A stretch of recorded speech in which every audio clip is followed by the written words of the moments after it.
AI can be abused and say, invent 5 jokes that Bill Maher has never told, but in the style of Bill Maher. Yeah, they've tried that. And there it is. They suck. So, yes, right, Lincoln. This was a big issue in the Lincoln-Douglas debates. Trans people, that's right. No, I'm talking about... I remember that.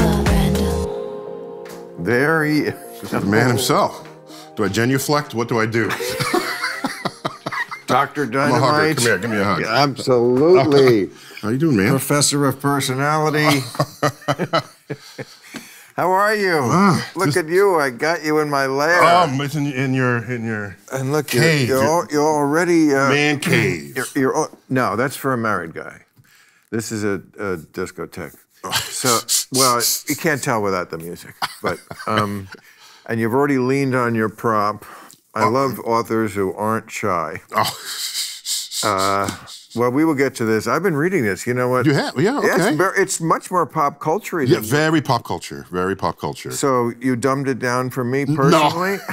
No, I provided scenery along the way. While you're learning your science, you can capture some pop culture moments. What are the scientists talking about these? What's new in outer space, Doc? No, I feel like half of me is tending to scientific diversions in the public, you know, aliens or UFO sightings. I know, we'll get to that, but I want to know actually, like when you're in the coffee clutch with your other egghead. Oh, what do we talk about? What's the gossip out there? What's putting a tingle in your anus? Okay. That's not where I get my tingles, but fine. You knew I was going to work that in. Yeah, I don't know about your anus, but okay. Yeah. So my anus, like what is going on with Uranus? You must know. Like, do planets like that change? Or they have some lives. Gossip we could get? No, not from Uranus. That would be Uranus, obviously. Okay. Oh, really? Is that the way you're supposed to? If you're older than age 8, yes, you say Uranus. Do you have a drink? Yeah, do you want a drink? I'm doing a Grand Marnier here. What do you drink? A Grand Marnier? Yeah, I'm a wine guy, but when I have wine, it's with food. And generally not otherwise, but if I'm just chilling, as I am with you. Excuse me, a wine guy. Yeah. Yeah, and I can hang with the snobbiest among them. So, just... Really? I mean, you mean like you know about wine? Oh, yeah. You do? Academically, yeah. I mean, I know, yeah. Sure. So that's like a hobby? Yes, that's a right way to say that. So if you had like an Australian Shiraz, a California Cabernet, a California Zinfandel, a French Bordeaux, French Burgundy, a Spanish Rioja, I would just go right on down and tell you which one they are. The brain, the human brain, barely works. But enough about Matt Gage. Good night, everybody. No, it barely works. You know, 2 people viewing the same thing give a different account. Right. We've known that psychologists have known this forever. And we have books of optical illusions where, is the one line bigger or smaller? I don't know, I can't tell. Is it in the page? Simple line drawings can confuse the mind. That one is very confusing. It just is. All of these are, or else they wouldn't put them in a book. This is my point. So don't look down on us. If the brain barely works, cannot convince me that stirring in other chemicals will make objective reality more apparent to you. Oh, but it does and has. No, of course it has. No, here's the difference. Here's the difference. More artistic. That's different. Fine. I know. Fine. But I am sure. If it unlocks creativity, fine. Right. Well, there's no creativity in your field. There is, however, in my field, nature is the judge, jury, and executioner of my creativity. Right. Whereas to an artist, correct. There's room there. You're right. That's the difference. If Van Gogh did not paint the Starry Night, or if Beethoven didn't compose the Ninth Symphony, no one ever born after them is going to do that. Whereas if Einstein wasn't born, somebody or some combination of people would have eventually found relativity. No doubt about it. So our creativity is on a landscape where there's only going to be one answer there, not for the artist. So yeah, stir in the chemicals for the artist, and you'll see the world in whole new ways. Okay, create art, music. You know what? And with the microdosing, that's a whole frontier right there, right? This is not a hill I'm going to die on with you, because I'm basically of the same mind because I know, especially through relationships, you know, being in show business. I always say I'm in show business, I'm not of it. So I'm not over there with the, I know what you mean, but I've known people who were artists, you know, in a relationship level, and they just come at a truth a different way. You know, it's not linear and it's not rational. We call these people women. No, no, not just women, but there is an artistic way of perceiving reality, and it can be very frustrating. Like if you are, I'm much more of the logical type, you know, and do other people think that about you? Yes, they do. Okay, just checking. I know the fact that you and I disagree on a number of things makes me sometimes question, like, well, maybe he's wrong about the outer space shit too, because normally what I do. Wait, if someone who disagrees with you means they're wrong and you're right? No, it just makes. That's what you just said implied that. Well, it does question. If you disagree with someone on like A, B, C, D, and E, right, and then F. See, F for us would be like your field, which I know nothing about, and I know you're a genius in. I know that. So like when questions about, you know, astrophysics come up, I always just go, whatever Neil deGrasse Tyson says, I'm down with that. Okay. If he says the Big Bang Theory happened and the whole universe fit into a marble, it sounds a little fucking weird. Yeah, well, the universe is under no obligation to make sense. No, to I understand that. Okay. And I understand that what I have faith in, and of course everything is faith, even though we're both atheists, what I have faith in is that even though I can't understand that, how that happened, you do. You really do. Okay. However, you put in the 10,000 hours. Okay. You have the big brain. You figured this out, and I trust you on that subject. I don't trust you on everything else. But you don't have to. I know, of course. But if I have a view of something that is factual, it's because the evidence I've seen supports that view. I don't have beliefs in things that are not otherwise supported by evidence. And I would ask you, what does it take to change your mind? Because I know exactly what it takes to change my mind. It's the weight of evidence brought to bear on a question or a problem. And my belief in it, if we use that word, is proportionate to that evidence. Right. So, but people look at the same evidence. I mean, we're really talking about medicine now, even though we're not saying it for some reason. And people look at the same evidence. That's why they say about doctors, get a second opinion. Because in medicine, it is still an opinion. And the experts disagree. Thousands and thousands of doctors and medical experts have disagreed about how we handled COVID. There was just a very big court case called Missouri versus Biden, which decided in the favor of these doctors because they said they weren't allowed to get their point of view across because the government colluded with the tech companies, so we only heard one point of view. So, you know, the science, there's no the in science for things like a new virus that we're still studying. And still don't know a lot about. And that's why there is dissenting opinion, lots of it. You don't even hear all of it because they're so intimidated. So like something like that. I'd like to address that, if I may. Go ahead. Okay. So with the Monday morning quarterback, you know, as we all are, after the facts, we could go back and restructure how the rollout would have and should have been done. There's no question about it, okay?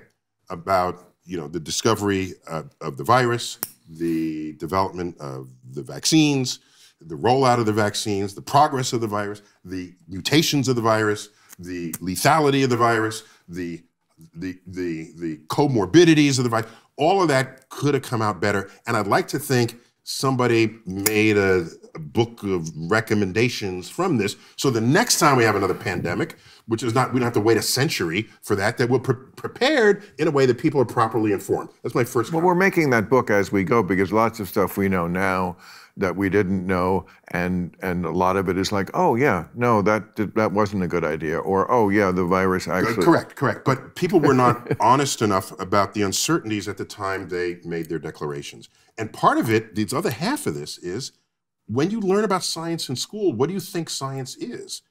And most people think it's what's in a book with bold-faced words that you memorize and take the test. And you don't realize it's a process.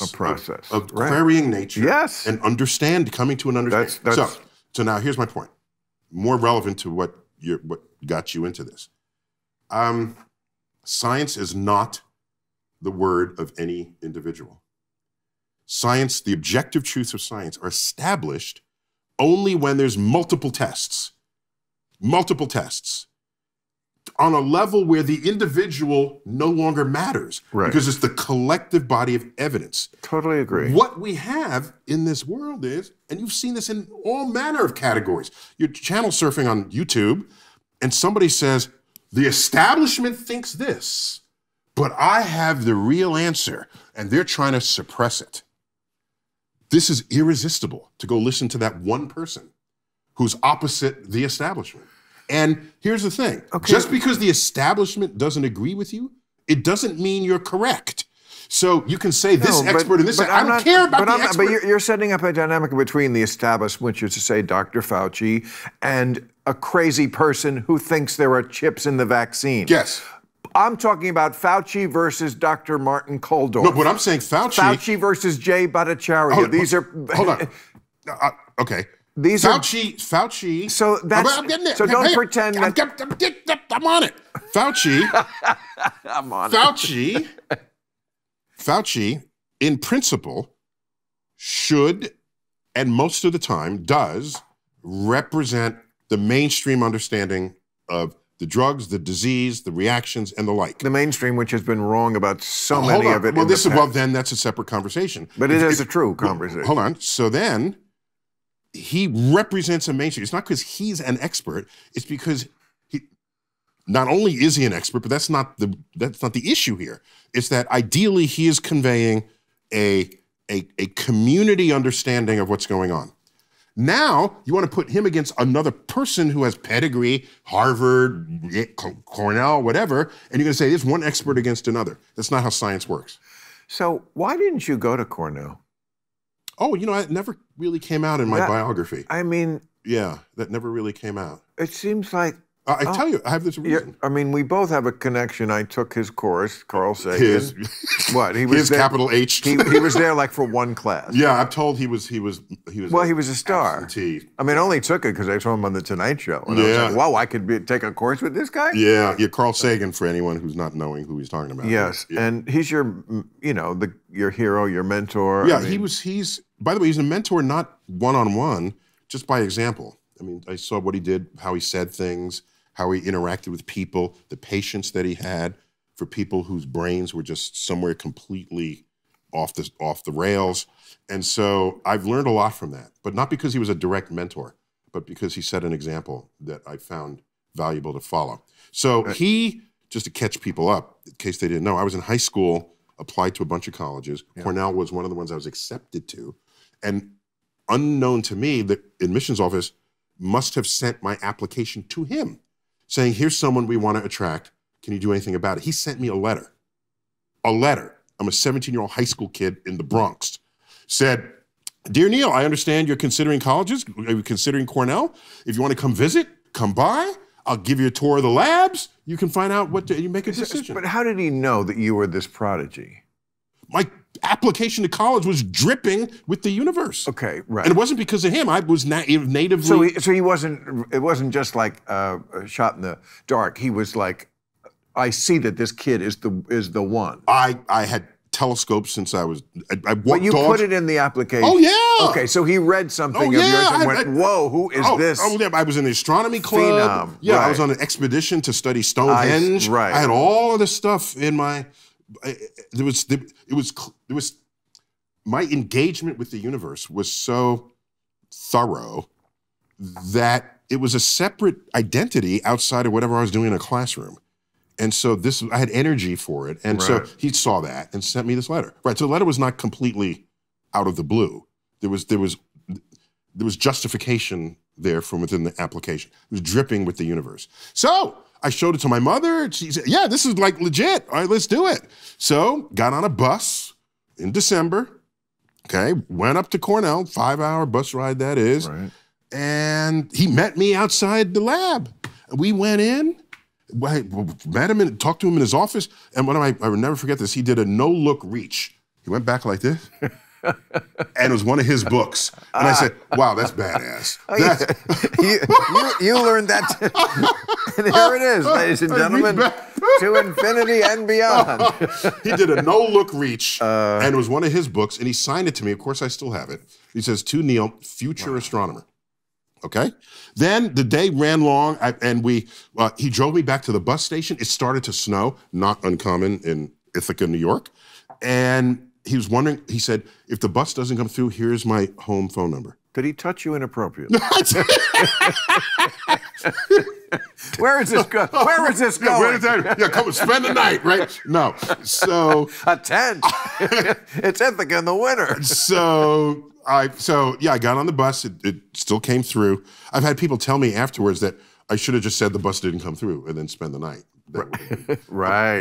But anyhow, so I didn't end up going to Cornell because here's what I did. At the time, this is like inside baseball here, but I had subscribed to Scientific American, and my favorite part was about the authors. And people who write for Scientific American are scientists, they're not journalists. So about the authors, it tells them where they went to college, where they got their master's, where they got their PhD, and where they were on the faculty. This is total information. I got all the articles on astronomy and physics that I loved, and I made a grid for which of the schools I was admitted to had check marks from these authors. Wow. Where they'd gone to college, where they were.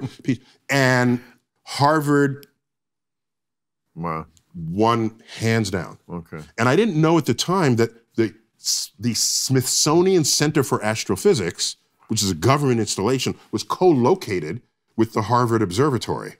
And so the numbers I was looking at was the sum of those two. But that's fine, because if you're looking for summer jobs and stuff, you know, it's all one complex of buildings. So I said, if I go to Cornell and he leaves, so I knew enough to know that professors move around, then I went to Cornell for a reason that then evaporates. Right. Whereas at Harvard, there's the sheer number of people doing astrophysics, I thought was a stable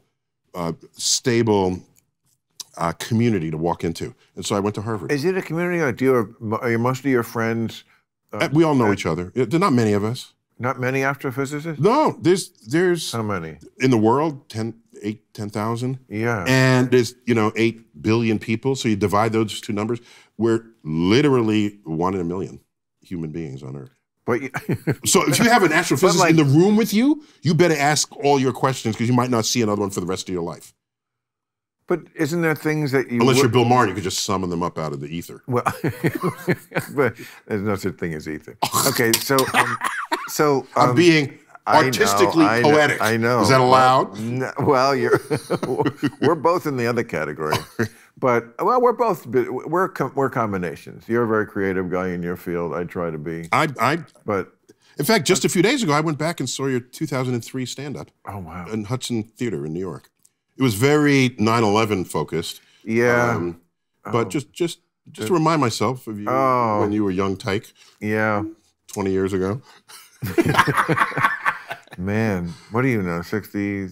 Oh, tomorrow. Yeah. I turn 65. Oh, tomorrow? That's my big day. Oh, I wish I know. No, I'm not broadcasting. No, I know. I've said it now, but no. I would have baked you a cake or something. No. And that's a tomorrow. Big... That's a milestone. I'm getting all the mail from Medicare and right. old, ARP, ARP. But, it doesn't matter because look at you. You're robust, you look healthy, you look generically middle-aged. That's as good as you can do for 65. And keep that for a long time. Yeah, I see. For 65. That is as good as you can do. You look at old movies, all the old people are 65 in the old movies. Yeah. A reminder that people didn't live long back then. Well, I'm not going to lie. It is old. It's the thing. Among old people, we're the youngest. That's what we got. Okay, you tell yourself that. All right. No, but I don't feel like my behavior is not old. Like at important meetings, I still tell jokes and I spin in the board chair. Oh. Because they're very low friction and they're fun to spin in. And I drink a lemonade when everyone else is having a beer. Well, I'll drink a milkshake when everyone else is having some. I mean, the reason why you're such a great communicator is because, like most people who know what you know, they're deadly dull communicating it. it's like James Brown went to Harvard and got his degree. And, you're just, I feel good. No. Well, the audience feels good when you. No, thank you, thank you. No, it's true. It's because I'm feeling. I mean, I feel the content. I mean, you became a brand. You got not on purpose, your but it just podcast is yeah. huge. I mean, Cosmos remains one of my favorite television shows of all time, and this is going back to McHale's Navy. Oh, I'm telling you. McHale's Navy. But Ernest Borgnine, McHale's Navy. Yeah, do you remember that when you were a kid? Yeah. I always saw they always show him leaning over the edge, but I said, but if it's flat, that's not the front of the boat. Wouldn't he be looking to the front of the boat? The boat would be pointing. I always had issues with that. What is this obsession you have? No, I have issues. With you, this is your mind. Like you're not the creative mind. I mean, you are, but you're not the like in what's the one? Lost in Space. In Lost in Space, they're in a flying saucer. I know, but and this flusher's spinning. No, but they're looking straight out a window at one thing in front of them. But why aren't they spinning around? Because we don't care. Because we the people. We the people, not the geniuses. We don't care. We don't see it. If they come here in spinning flying saucers, they'll walk off dizzy. I know. Okay. And Captain Kirk, when he kissed the green chick. I mean, of course we know that if they're green on another planet, they're probably not going to be hot also. The odds. No, he didn't get mail on kissing the green woman. But he got mail kissing Uhura. He kissed, but not like on the cheek. No, it was a lip kiss. It was? Yes, it was the first white-black interracial kiss on television. You didn't know this? Star Trek. I guess I did, but yeah, he got made. Oh, here's one from the South. You ready? Yeah. It's I totally object to this, this miscegenation there, but if I had to kiss a black woman, you'd be the one. Who said that? That was just some random guy. Yeah. Who's complaining about the interracial kiss. Oh, yeah. I mean, trust me, there are still. So it was a compliment mixed in with the insult. Yeah. There are still plenty of idiot men today who say things like that. Like, I'm not really usually attracted to a black girl, but you're different. Yeah, like they think that's a compliment or that it's going to get you. I mean. Yeah. That kind of ignorance will take longer to eradicate. Yeah. But the other one I remember from that era was Petula Clark. Do you remember who that was? Yeah, sure. But what about her? Nothing. I just wanted to know if you remember it. No. She kissed, or Harry Belafonte kissed her on the cheek.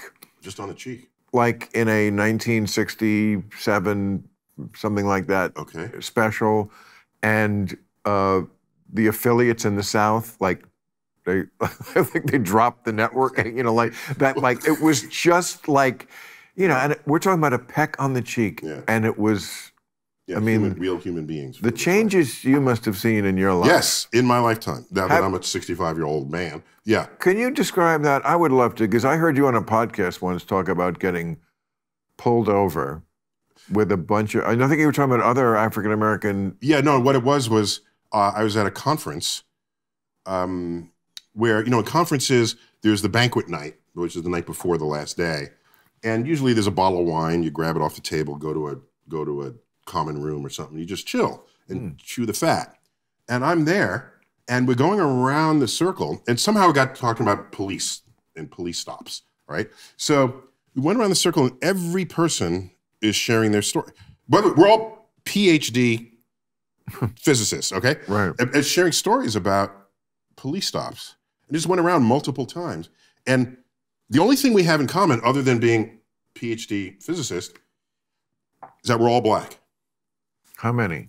Well, there were 8 of us in the circle. 8 of us in the room. Just in that one circle. And the stories had a very similar tone to it. We were stopped and not given a ticket.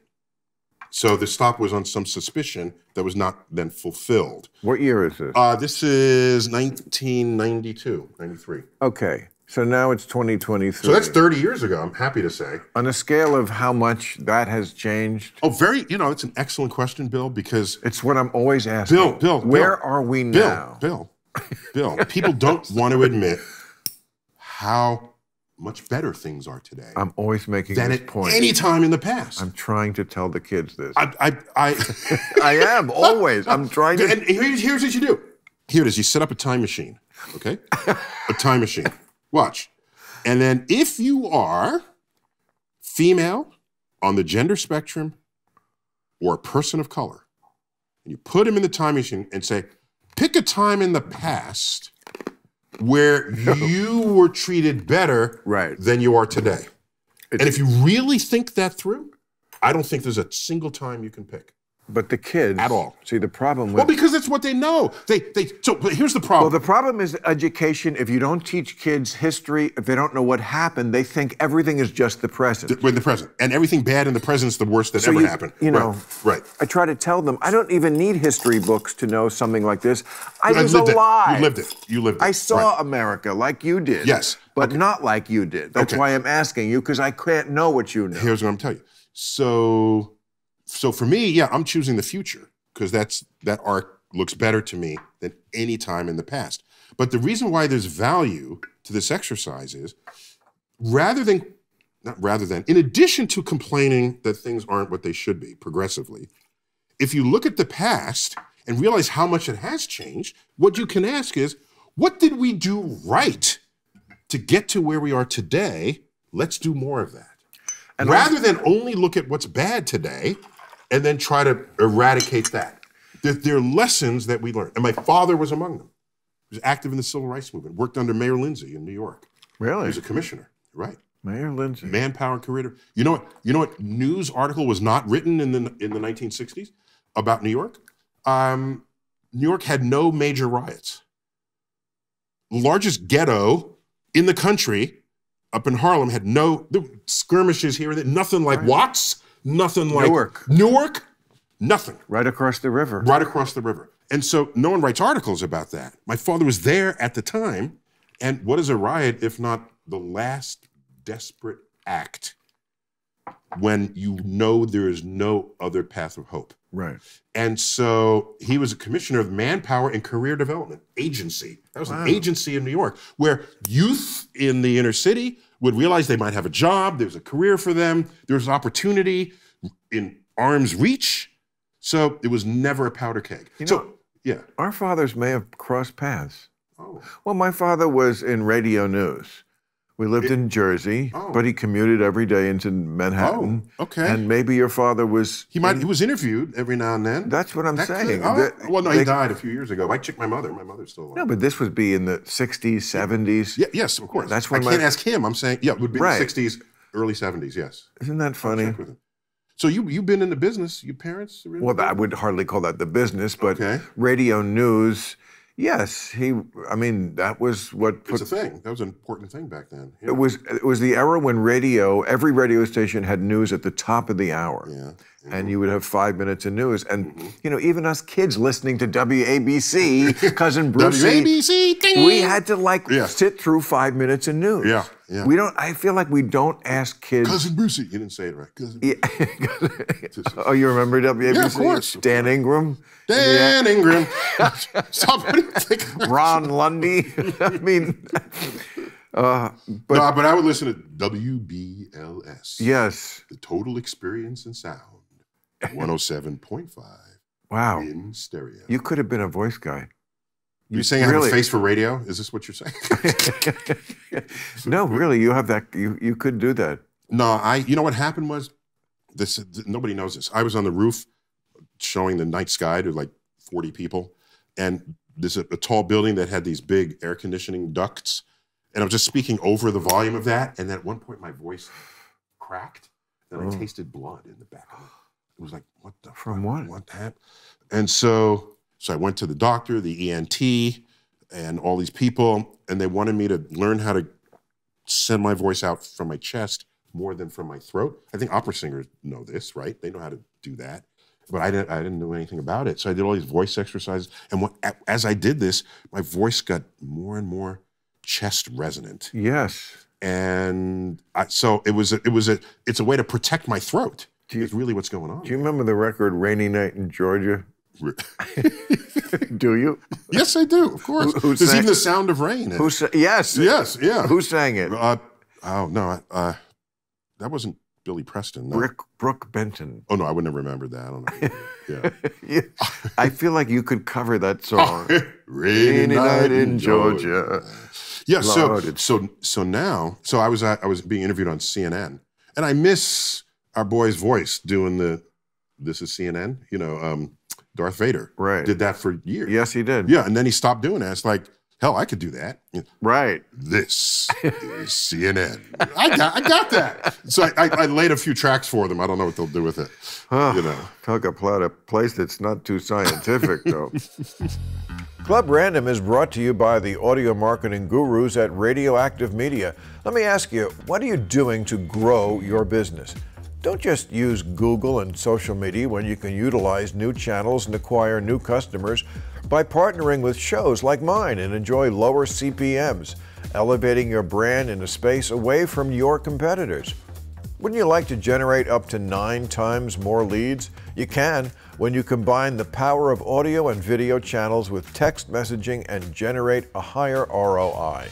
Club Random has been partnering with Radioactive Media since the beginning with clients such as Signal Wire, Heat Holders, Wine Enthusiast, Lumi, Microdose, Gummies, and more.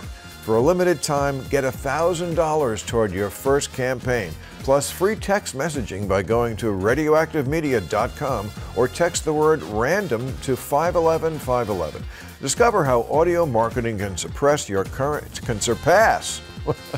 current strategies with new and innovative ways that sound better. Go to radioactivemedia.com or text RANDOM to 511-511. Text RANDOM to 511-511 today. Terms, conditions, message, and data rates may apply. If you're committed to your healthy routine this year, you need Z-Biotics. Z-Biotics Pre-Alcohol Probiotic is the world's first genetically engineered probiotic. It was invented by PhD scientists to tackle rough mornings after drinking. Here's how it works. When you drink, alcohol gets converted into a toxic byproduct in the gut. And as Americans, we already have plenty of those. It's this byproduct, not dehydration, that's to blame for your rough next day. Z-Biotics produces an enzyme to break this byproduct down. It's designed to work like your liver, but in your gut, where you need it most. Having a Z-Biotics before drinking makes such a difference the next day. There's no better way to feel your very best the morning after drinking than with Z-Biotics. Go to zbiotics.com/random to get 15% off your first order when you use RANDOM at checkout. You can also sign up for a subscription using my code so you can stay prepared no matter the time or occasion. Z-Biotics is backed with 100% money-back guarantee, so if you're unsatisfied for any reason, they'll refund your money, no questions asked. Remember to head to zbiotics.com/random and use the code RANDOM at checkout for 15% off. Thank you, Z-Biotics, for sponsoring this episode. So Bill, how come nothing makes you happy? Nothing? What are you talking about? You're the grumpiest. You know what I feel like right now? Why do I feel like right now? Grumpy? I feel like now I'm going to turn 65. I feel like we're on your porch in the rocking chair. Get off my lawn, you. I'm not the grumpy one. No, let me ask. Can I ask? I know it's your podcast, but I've been carrying questions within me for you. Yes, please. Okay. Carrying them. Okay. Wow. So you don't, as I heard you say, maybe you dot it here and there, but you've abandoned college campuses in your stand-up. Every comedian has. Okay. So literally everyone. Let me ask you. If you came up today, would you just read the landscape and develop a whole other comedic repertoire that does not end up having people picket outside your thing? Are you just transposed and you're not adjusting to the shifting terrain? So why is it their fault and not your fault? Well, you're being so broad about the whole thing. Yeah, I am. Well, but that doesn't work because that doesn't ever explain anything. If you want to talk about specific issues, it's funny, this subject comes up a lot of times with like people who are, my friends who are around my age, 40. And they have like kids who are like super woke and drive them fucking nuts.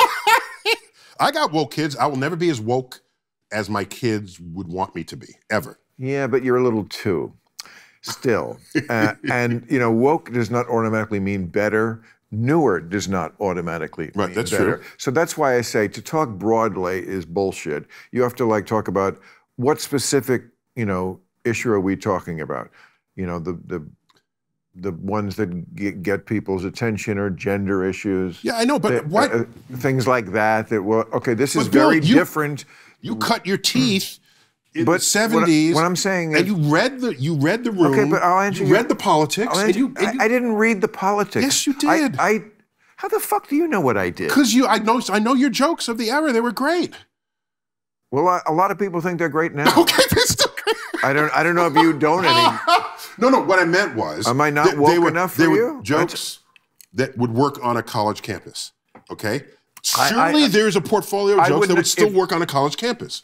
Surely. I would hope not. From what maybe some college campuses, the ones you read about are fucking insane. You've given up on an entire generation, and you don't know how to make them laugh. I have given up on any place that doesn't even remotely attempt to believe in free speech, and thinks that anything that they hear that they don't like, that they don't agree with, is violence. These people are fucking nuts, and you should be calling them out. Somebody like you, who has standing with kids, should be not joining them. When there's a science objectivity to it. You're doing what parents do. You're taking the path of least resistance, and therefore hurting the kids and yourself. Parents ruin both their lives. They ruin their fucking spoiled kids' lives, and they ruin their own lives because the kids rule the roost. So that's what you're doing on a national level. I'm feeling more like on the porch. Get off my lawn. Really? I feel like we're in the barbershop. Well, that works too. In the inner city, it's the barbershop. We don't have porches there's the stoop. There's the stoop. So here's my point. That's my I'm piece. trying to get through to people on my social media and the like, and I see what pisses people off, what they react to, and I say, all right, these are the landmines. I'm going to navigate that. I'm going to navigate. Okay, you're. So I navigated so that I can, because my father's greatest bit of wisdom to me, several nuggets. One of them was, it's not good enough to be right. You also have to be effective. And if you reject the college campus, then you have no influence on them. They're not going to say, oh, we're not going to get Bill, maybe we should change. Then you have no influence on them. Sweetheart, I can wait till they grow up a little. Okay, I can wait. You don't know what you're talking about. You don't know what you're talking about with comedians. You pull age rank on me? No, you don't know what you're talking about. You know you know outer space. Well, what I will tell you. I know fucking doing comedy shows. I'm a huge consumer of your trade. Thank you. Yes. Well, I mean, thank you on behalf of all the comedians in my I'm a huge consumer. I'm just letting you know that. You mean of all comedians? Yes, of all comedians. Yes. Well, on behalf of all of us, and I have a fast Jay Leno joke. Not joke, a general observation when you have a minute. Please, let's not let the moment pass. I want to hear this. Oh, you want to hear it now? Absolutely. Oh, okay. Leno? Okay, yeah, okay. So, I watch Leno every night. His monologue, I didn't care about the guest. Watch the monologue every night. He was he has the longest monologue of all the guys at night, okay? Genius comedian. Okay. Yep. And so I knew his timing, I knew his rhythms, I knew on the possibility that I would ever end up on his show, I would be in lockstep with him. Then the call came. Yeah. Okay? Now, he doesn't typically do scientists, so this was, I think, was unusual for him, and he's a literate guy, science literate guy, but it wasn't like Johnny Carson who had scientists on all the time. But that's a credit to you. You rose to the level of pop culture translator of science, which is a great place to be, and only a few people get to do that. Well, thank you, but it's a lot of work to learning what the hell's going on out there in pop culture. Fucking ho. So here's what happened. So what show is it? It had Jimmy Fallon on it. Why? Because 2 weeks later, he's taken over so this is like the last week of Jay Leno's tenure. Yeah, right. And I'm on the show, okay? Right. But then I realized I know why I'm on the show, because that night was the night, that day, Obama was inaugurated.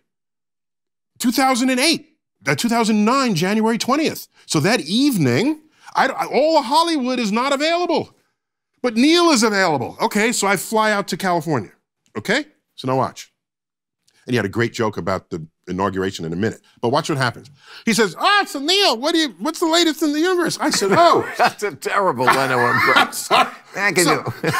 So, Neil, what's the latest in the universe? And so I set him up for a joke, okay? This is like dangling fruit. I said, on Mars, we just discovered that there's gaseous effluences coming from the ravine. Wait a minute. Wait. Of course. And so then I wait like 3/4 of a second to see if he picks that up. Right. If he doesn't, I keep going. And he didn't pick it up. So I said, and we analyzed the gases, and it's mostly methane. So there was a pause. No, he's still in pieces. Oh, he's like listening and learning rather than being active comedian. Well, in his defense, I don't know what the joke is about methane either. Maybe this is something you astrophysicists know. Well, methane! Such as what you'd find in the lower intestines of farm animals. Yeah, cow farts. Still, he doesn't say that. Meanwhile, Jimmy Fallon says, I can see it now on Mars. They have cow dads saying, pull my hoof. So Jimmy picked it up. Wow. And that's good. And so I was like, what am I going to, I can't do, what am I going to do here? Well, I don't know what the point of that story is. No. I was saying I followed the comedic thing. So the next day, do you remember Aretha Franklin sang at the inauguration? And she had this big like hat. Vaguely. I don't know if you remember that. Yeah. Okay, but it was a huge hat. So the next day, he says, last night, in his monologue, last night I had astrophysicist Neil deGrasse, okay, I won't imitate it, fine. Last night I had Neil deGrasse Tyson on, and he told me there's only 2 things visible from space. The Great Wall of China and Aretha Franklin's hat. That was just good. So I made it into 2 nights there, that's all. Well, oh, really? And I have a keepsake from that day. My cup, which is from the Tonight Show, okay, this is tonight. On my side, it says guest number 2. Yeah. That's my... I was on the Tonight Show that week, too, his last week. Seriously? Yeah, Seth MacFarlane and I got in tuxedos. What? I missed that. Yeah, YouTube it. And we sang, I rewrote, with the help of my writers, I recall, Thanks for the Memories. Oh, nice. Very nice. And we fucking rehearsed it and my memorized gosh. it and sang Very it together like 2 crooners. Very good. I thought Jay good work there. Should get a send-off like that. Good work Bette Midler serenaded Carson when he left. With Wind Beneath My Wings. Yeah. Something like that. Yeah, that was it. But she didn't return my calls when I tried to get her. No, I'm kidding. I wanted to rewrite the song and do it for him. Yeah, it was really funny. But I've been on his car show. Yeah. He had a car with a jet engine. And so he wanted me on there to comment on aerodynamics of jet engines. So, obviously, I respect what you guys do deeply. I know. Just want you to know. I appreciate that. Okay. Look. And so that's I'm wondering, how do you navigate? I have on the Sirius XM, you got comedy from the 90s, 2000s, 2010s. They decade them. Yeah. And I listen to comedy from the 2000s, but half the jokes you can't tell today. But exactly. And just to put this in perspective, we did a piece on this. And this is going back 7 or 8 years. This has been going on. It's only gotten worse. But Chris Rock, Jerry Seinfeld, and Larry the Cable Guy, all at the same period of time, announced they are not doing colleges anymore. And Chris Rock too. We did jokes like a Jew, a black guy, and a redneck walk into a college, and they all go, "Fuck you! I'm getting out of here." Right. So they don't work anymore. If Jerry Seinfeld's act, which can whiten teeth. It's so clean. He's a pretty clean humorist. Brilliant. Yes. But like if you're upset at Jerry Seinfeld's act, I'm sorry. The problem is you and how you were raised. Spoiler alert, wrong. You were raised wrong. That's the key to everything, is the kids were raised wrong. And it doesn't make me the bad guy because I noticed this. I don't know why you want to join this. I want to navigate it so I can still be effective in communicating. Yeah, me too. But no, you've given up. You're on the rocking chair. No, I have not given up. Get off my lawn. But you have a no. That's stupid. That's real. Stupid. It's so fucking. It's demeaning and insulting. No, quite frankly, because it's reducing what I do, which is really subtle. Yeah, and a lot of smart people like it. That's what they would say on Fox News. What? Oh, he's just old. Get off my lawn. It's a prejudice. It's not accurate. It's not cool. You're not allowing my free speech. I'm allowing it. I'm just calling you out on your bullshit. Calling you out on your bullshit. Because it doesn't agree with you doesn't make it bullshit. It could be just a different point of view. I'm just saying. Get off my lawn is not a point of view. But that's a fun reference. Come on, you know it's a fun reference. But it's pretending, it's not accurate, and it's not honest, because it's pretending that all I am is a primal scream against the future coming. I'm not a primal scream. I love the future when it's good. Do you want to influence that generation? If you want to bring then back you navigate it. If you want to bring back communism, which like a third of them do, no, I'm not going to go, oh, that's new. Isn't it great?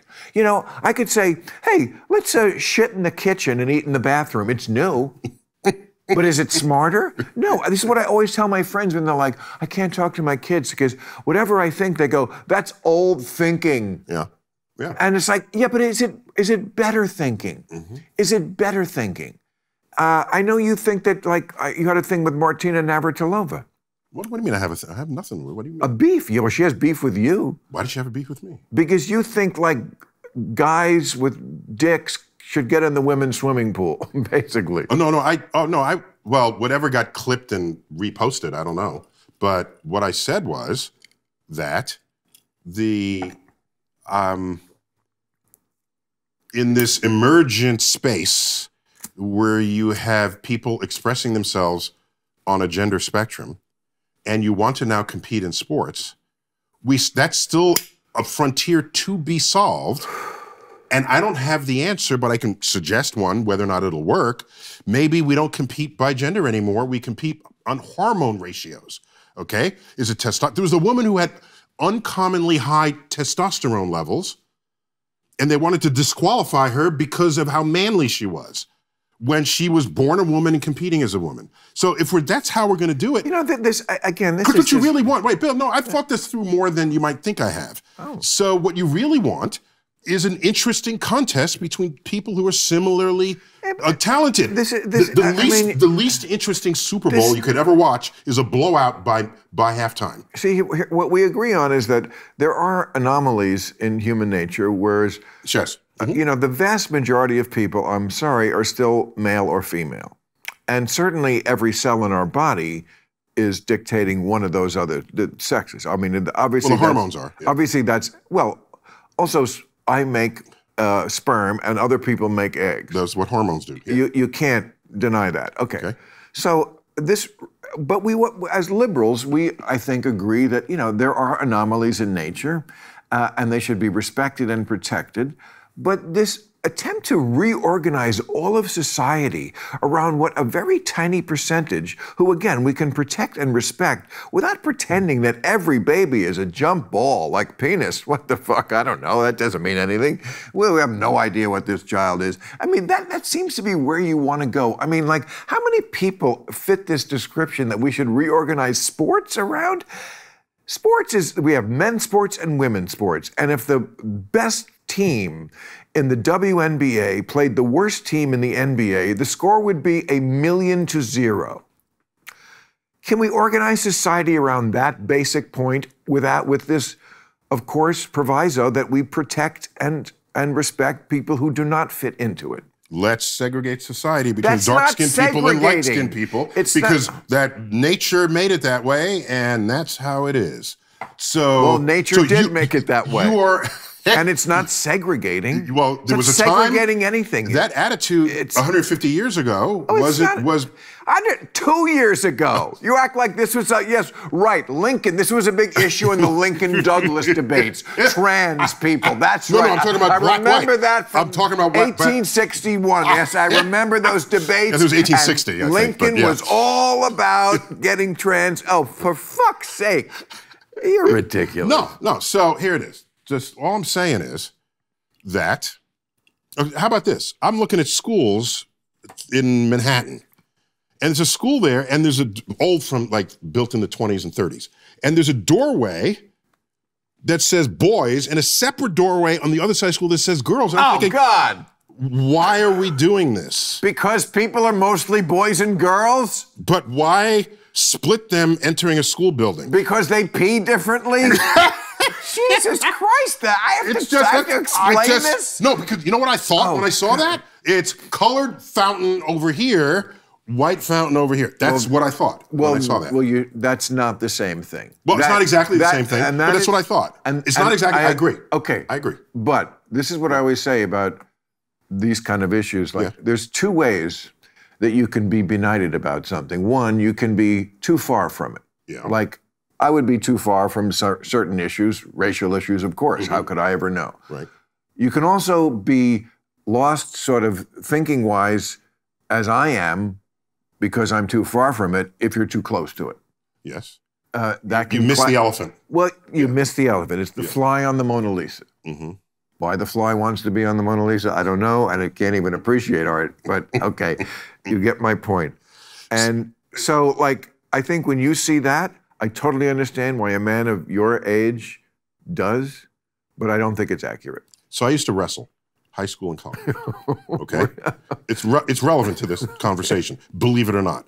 So I was captain of my high school team, undefeated, although... Wow. But it was in New York. The real wrestlers are in, like, Iowa, you know, and Oklahoma. Oh, I'm sure there's some wrestlers. There's some, but if you really balance New it out, York it's has not. no tough guys? We got tough guys, but they'll shoot you or punch you in the face. They're not wrestling with wrestling moves. But anyhow, what you want is a match that's interesting to observe, not where one person dominates the other. In wrestling, they know this. There are 10 weight categories. In high school, I was 190 pounds. That was 50 pounds ago or more. I was 190 pounds. Very good incentive to stay there because if I were 1 pound over it, the next category was unlimited. So I was there at 190 pounds. I'm not wrestling someone 127. No. They find somebody else at 127 to wrestle 127. That makes the match more interesting for the viewer. So if we can split wrestling into 10 categories, and that becomes the wrestling match. But all men against each other. Correct. So, okay, so again, now I get sort that. of key point. Okay. Okay. So all I'm saying is, what is it that makes the man the man? Is it the hormones? Okay. Is it if it's the hormones and you decide to give yourself a different cocktail of hormones? I'm making this up, by the way. I'm not saying it should happen this way. It's a way to start thinking about it. It would be maybe the track meets have hormone categories. And maybe giving yourself the wrong hormones is deleterious to your health. Would you not admit that? Do you think we can just safely do things like this? So you feel this way because you're so deeply concerned about the health of the people who are trying to find their place on the gender spectrum? You care about their health so much that you don't want them to go through that? It's not something that keeps me up at night, but when the subject comes up, I care about them like I care about all people. So if there is something... You do, by the way. You think about all people. Of course. Yeah, I give you that. Oh, okay. You're being sincere. Think about all people. No, I'm being sincere. I do. Yes. Yeah. Old school liberal. Yeah. Okay. So I want all people to have, make this very challenging world that we live in better. So that's why there's honest debate about this issue. And why don't we cut it off? Keep the debate honest. Yeah. Why don't we cut it off now? Because we're not going to solve this. We said our pieces. We get it. I want to plug your book because I know you have to run to your film. What do you think? Oh yeah, I got a thing coming. Yeah, but don't leave me before I have my full time with you. But to infinity and beyond. I do want to see. Often I'm too stoned to remember to do the plug, and tonight I'm so proud of myself because I'm like a fucking pro. But I think it's because I was reading it myself and I was really enjoying it. Oh, okay. And it's got pictures, which I really like. Yeah, it's published with National Geographic books. Like almost on every other page. They only know how to make a beautiful book. Psychologically, it's like a lot easier to get through scientific material, which it also has a lot of. If there's like a picture, oh look, there's a pretty one of that big ball in space with the one with the ring around it. How's that one? That's Uranus right there, right? Is that, was that? Yeah, that's what Uranus looks like. Really? I just picked the right page. And you have a ring on Uranus. I got a real talent for this. Okay. Anyway, no, so it's written. I have a co-author who's my senior producer, Lindsay Walker. Okay. This is a collaboration between my podcast, Star Talk, right, which has been around for like 14 years. Like one of the biggest. Before I aspire to be at your level. Oh, no, really? No, your podcast is one of the hugest. Okay, and what we do is we got 3 DNA strands: science, pop culture, and humor. Well, did you see the big thing they have now with that Bono? Oh, the sphere. I got a call from the guy. He wants me to do something in the. You're the natural. The animated exterior of the sphere. But couldn't you use that sphere to do like the greatest TED Talk ever? Yeah, probably. Right. Yeah. Mr. Modest. Well, you probably No, could. I mean, I could probably. I wasn't saying probably to give the greatest ever. Probably there are talks that befitting that space. The guy who's in there, he runs the Madison Square Garden. We should do a public talk together. I bet you we could sell a lot of tickets. Oh man, right? In that sphere, you like money, right? I like money. You like money, right? We all like money. Yeah, who doesn't like money? Yeah, I'm telling you. I think we could do. I think we could do some business. Knock out that theater. We can. We can do that. All right, man. So, and my people call your people. I was in Vegas last weekend and I drove by it, and it's, I don't know, either love it or it's creepy. It looks like AI has landed and taken over. Like that's the first thing I thought was like, oh, these people who say well, in the remake of The Day the Earth Stood Still with Keanu Reeves, the aliens land in Central Park, not in Washington, D.C. as in the original, and it's a big sphere in the middle of Central Park. It's always a big sphere in those movies. And as long as we're on that subject, I know we've argued about this before. I don't have a dog in this fight. I hope we're not taken over by the aliens, but I'm not gonna make a big fight about it if they come. But I feel like, and I don't know anything for sure. Nobody does. It just feels like more and more it's getting harder to make the other case that there are not people who are watching us. And again, I don't know if there's anything unscientific about the idea that there would be other life in the universe. I don't know if you watched the Hard Knocks show on HBO where they go to the training camp of the football teams, but Aaron Rodgers, who's a super smart guy, he sat in that chair, love him. He told a story about, I don't know where he was, somewhere in the South, and his friend walked out on the porch together. They were not drunk, they were not asleep, two people, and they saw a giant, what can only be described as a flying saucer, just a giant big thing that then left like at the speed of light, and then a couple of minutes later, 2 U.S. jets flew over. I believe him. I can't, am I 100% that this was a flying saucer or aliens? No, but it just seems likely. Was this 20 years ago? This was, no, I don't think so. Then the dude has a smartphone. He has a smartphone that can take high-resolution video and stills. NASA Maybe it was 20 years ago. Well, that's my point. So they were gobsmacked. They were like... Okay, so in the day, you only had cameras when you were on vacation, so everything was eyewitness testimony. I got abducted. I got this. I saw that. Now everybody's got a camera. NASA's setting up a clearinghouse. You take your smartphone, take a picture of your UFO, and the metadata has your location, the angle of the phone, the direction. You send it in, and they can collate this. I just want to ask this on a more philosophical level. Just why wouldn't they... and I think we should just be happy that they're monitoring and not attacking. But it makes sense to me that, first of all, there could be other people in the universe, other beings. Sure. And there's an awful lot of people who have similar stories about similar sort of looking creatures. You know, that book Communion, I don't know. Yeah, that started it. That set the standard for what an alien should look like. Okay. With the triangle face, big almond eyes. Yes, people seem to have the same story. Now we have military people, Navy fighter jets, testify in Congress. We've seen things we cannot explain. It could be China has a technology we don't know. But it just seems like it's not unscientific to think that the aliens would be like, you know, these assholes are very self-destructive, and we just need to keep an eye on them. And yes, we might have to send Keanu Reeves down there to say, look, I was so sorry about this. Remember the movie. We tried not to wipe you out, but you assholes are just, we may need this planet, and you're fucking it up. I'm glad you remembered that. So we're going in a different direction with planet Earth. My reaction is, I want to meet the aliens. I just need better evidence than what has been presented. Right. So if they are aliens, I would like better evidence than simple eyewitness sworn testimony. In science, what you swear on is not the measure of what is true. It's just the measure of what you think is true in your mind. I need better data than that. But what do you think Aaron Rodgers saw? What do you think happened that night? The universe brims with mysteries, and I don't know. Yeah, but this one seemed kind of obvious. A giant. So that must be why. I met him at a Rangers game in the Garden. I just feel. I met him at a Rangers, and he's new to the city. He's a small town guy. Boy, did he take that. So I said, look, I felt very this is my town, you know? Yeah. And director of the planetarium? Yeah. Come by. I told him this. And now, why should anyone ever act on that? But he did. So, of course he did. So in the 2-week gap between the last exhibition game and the first game, I got a call from his agent that said he wants to come by and visit the planetarium. Cool. I said, bring him by. And then they said, oh, but can he bring 25 of his... Right, he does that. He goes to Broadway shows like that. With his whole crew. Yeah, with like 25 jets. Yeah. And so then they canceled at the last minute, and then he tears up his Achilles heel. So I think I could have given him some physics advice so that wouldn't have happened. I know, but what a badass. A guy who gets the job in New York and goes, you know what? I'm so macho.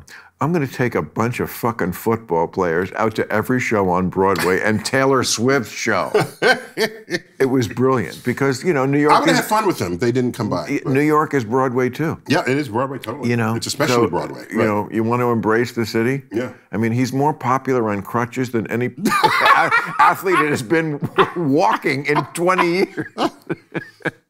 I'm latter-day friends with his ex-girlfriend, the race car driver. Race car driver? Yeah. He dated, not to get all gossipy, but...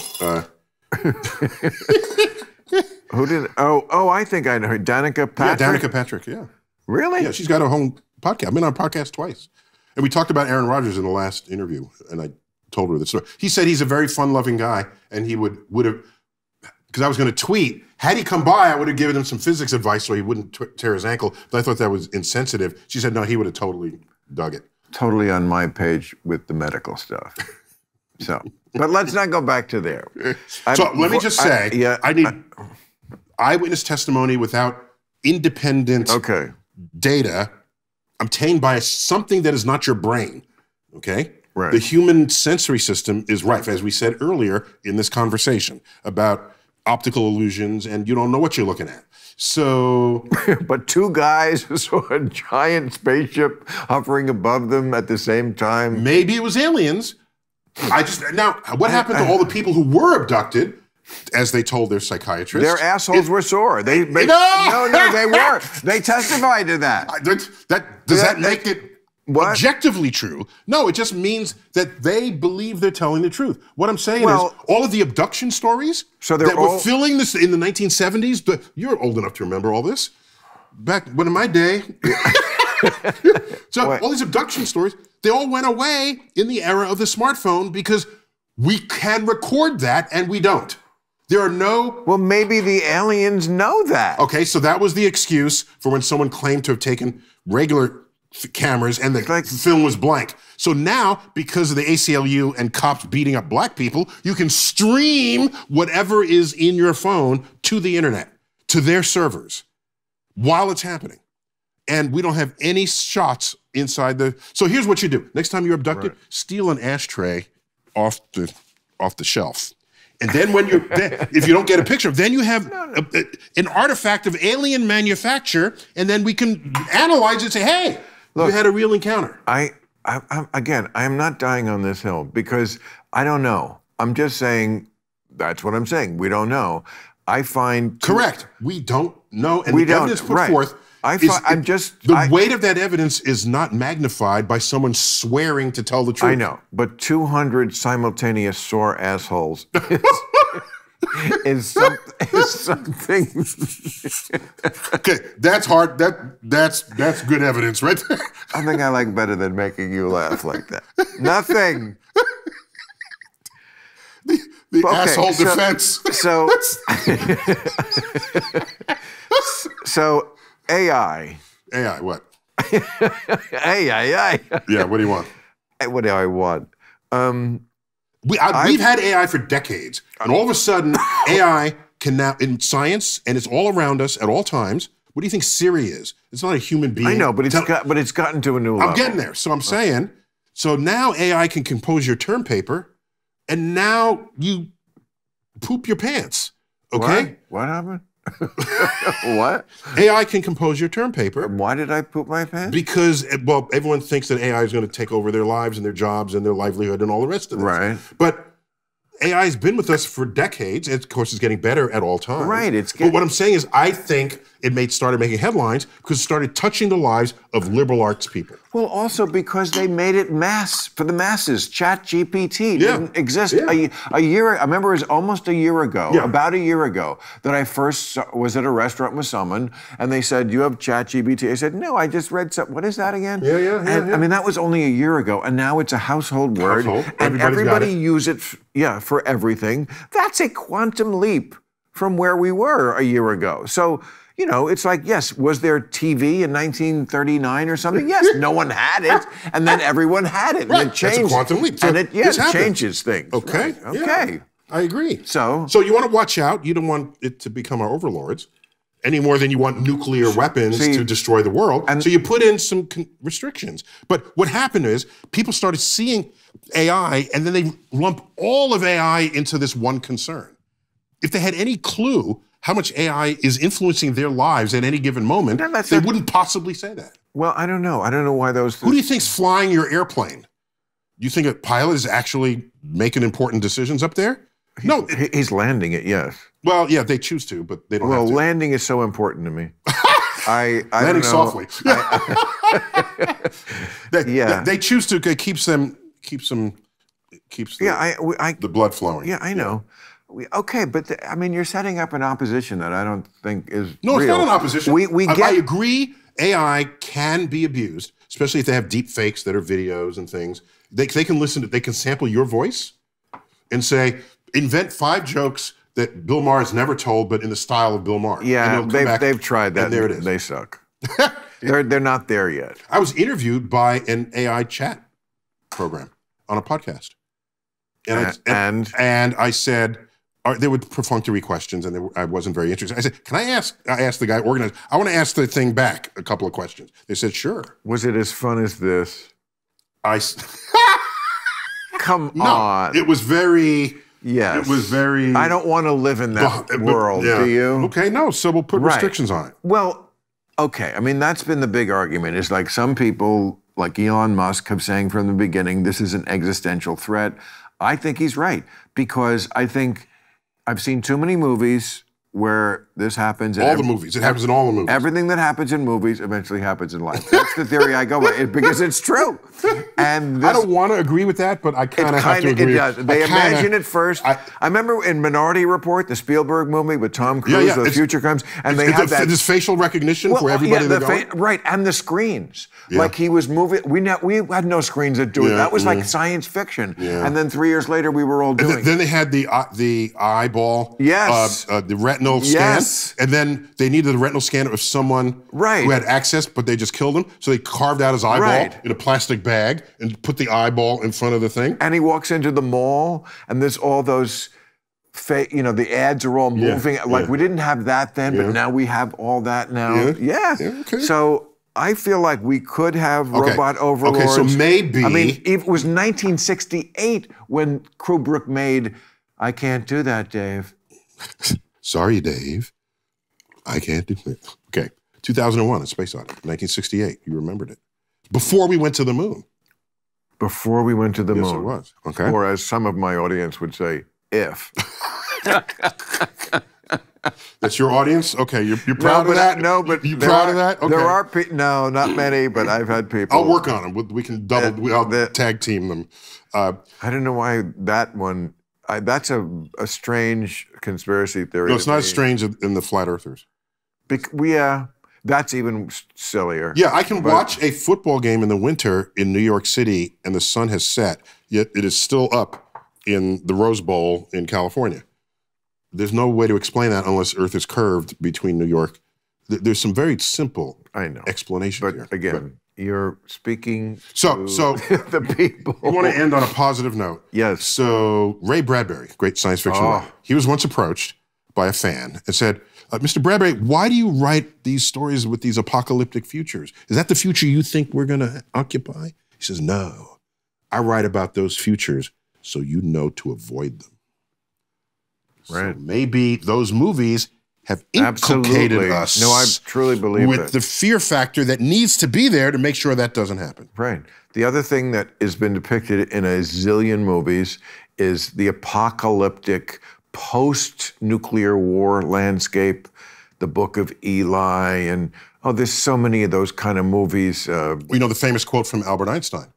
I don't know how World War III will be fought. Right. But World War IV will be fought with sticks and stones. Right. And it's always the same thing. There's got to be 10 movies where, before the war, and then the war comes where humans wipe out everybody because they're so stupid. This is why we need Keanu Reeves to come down. But then it's like the council, yes. always headed by a pantsuited woman. It's either Kate Winslet or pantsuit. You noticed what they're wearing? Yeah, because we did a bit on it once. And there's like 8 movies where they're all in the pantsuit, and they're the head of the council. Does HBO put it on YouTube, or I gotta subscribe? HBO Max, my show, is on HBO Max or HBO. No, but the clips, did they make it to YouTube? Yes, sometimes. Yes, okay. absolutely, Good. always. Good.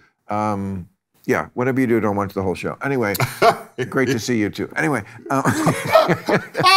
but it's always like the world was ended because humans were stupid, and now we cannot allow humans to be human. We cannot allow emotions, except for this band of hot teenagers who are going to take back the world by being hot. And they do. That's always, there's a little band of resistance that fights, because we can't allow humans to have emotions. But you started this conversation by saying what scares you, maybe I'm paraphrasing, but what scares me is a very similar thing. Like, how can we survive when we see the way people think? The things that people do and what they believe, my version and what of that you can convince them of is crazy. My version of that we're still here. I fear that we are not wise enough to be the shepherds we need to be for the future of civilization. Well said, Grasshopper. All right. No, Yoda. I know you gotta go. Gotta go. Dude. Love you always, even when we fight. Right? Club Random. It's very matrimonial when we fight. I you love realize it. this. You've never been married, but it's right out of a marriage. Well, I think right away you said which one of us is smarter. I didn't mean that at all. Wait, we're gonna.